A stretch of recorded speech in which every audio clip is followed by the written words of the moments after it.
Las citas siempre han sido controvertidas en la industria del K-pop. Se les insiste tanto a los idols para que mantengan sus relaciones secretas para así seguir pareciendo alcanzables o que los fans puedan mantener sus chips a flote.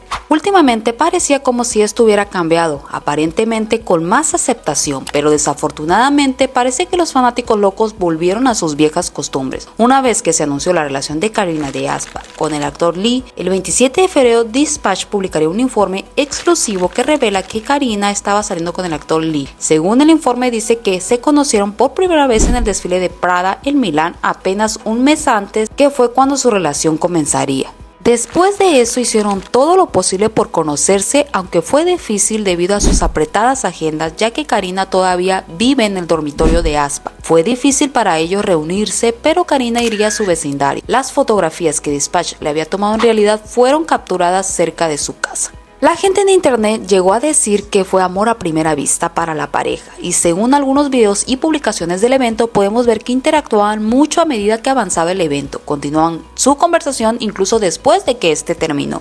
Lee también tuvo mucho cuidado al hacer que Karina se sienta lo más cómoda posible, ya que eran las dos únicas celebridades coreanas en primera fila. También tuvieron oportunidad de hablar en el show Men Hero y él incluso se disculpó con Karina por tener que irse antes, pero incluso con todas estas interacciones nadie pensó que terminarían saliendo. Bueno, aunque ahora viendo las imágenes pues sí se nota la química y ese pequeño nerviosismo cuando estás con la persona que te gusta.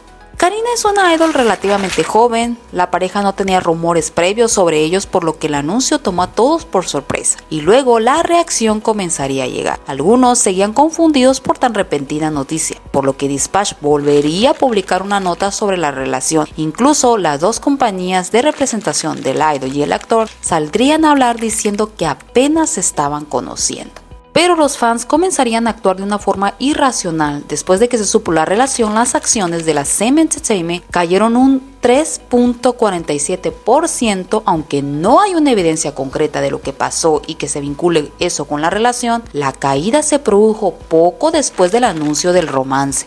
La gente comenzaría a enojarse con Karina. Hubo boicot, camiones de protesta e incluso acusaciones de queer. Todo se estaba saliendo de control. Un fan chino aseguró haber gastado miles de dólares en mercancía y prometía nunca volver a comprar algo relacionado con Karina.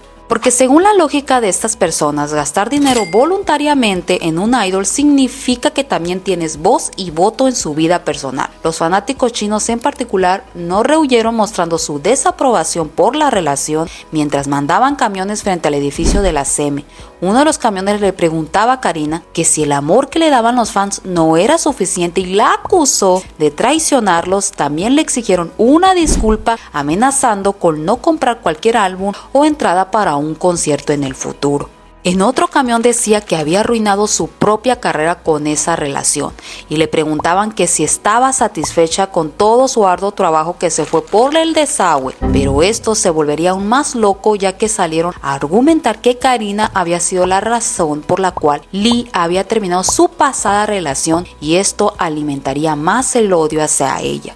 Y otros simplemente estaban enojados con Karina por tener novio ya que pensaban que ella era lesbiana. La acusaron de hostigamiento queer, alegando que actuaba como gay solo para llamar la atención. ¿Por dónde podemos empezar a explicar lo loco que es hacer suposiciones sobre la sexualidad de un idol, basándose en básicamente nada para después enojarse cuando estos idols ya no son lo que creían? La SM Entertainment probablemente sintió que estarían perdiendo muchos fanáticos que de otro modo gastarían mucho dinero en otros grupos, por lo que Karina se disculparía el 5 de marzo. Publicando un post de una carta escrita a mano por ella, no mencionaría explícitamente el problema, expresó remordimiento por decepcionar a sus fans. De lo que he estado viendo, esta disculpa parece que afectó a algunos fans sintiéndose mal porque Karina tuvo que salir a disculparse por algo tan normal como lo es el enamorarse. Ambos son adultos y tienen el derecho de hacer lo que quieran en una relación consensuada. No tiene sentido de que se sienta arrepentida solo porque la compañía sintió que estaban perdiendo fans y ella no se disculpaba. La disculpa no pareció hacer las cosas más fáciles ni mejores para Karina. De hecho, solo lograría desproporcionar las cosas y hacer que toda la situación fuera 100 veces peor. Su disculpa llamó la atención de fanáticos que no son del K-pop y medios de comunicación internacional. terminó hasta en la página de Reddit. Un usuario publicó sus disculpas y miles de personas reaccionaron expresando su sorpresa por la durez de los fanáticos y la industria. Muchas compañías de noticias importantes internacionales hacían artículos informando sobre esto. La cadena televisiva BBC incluso le dio un segmento en un espacio de noticias, por lo que se puede decir que definitivamente la situación parece ver empeorado.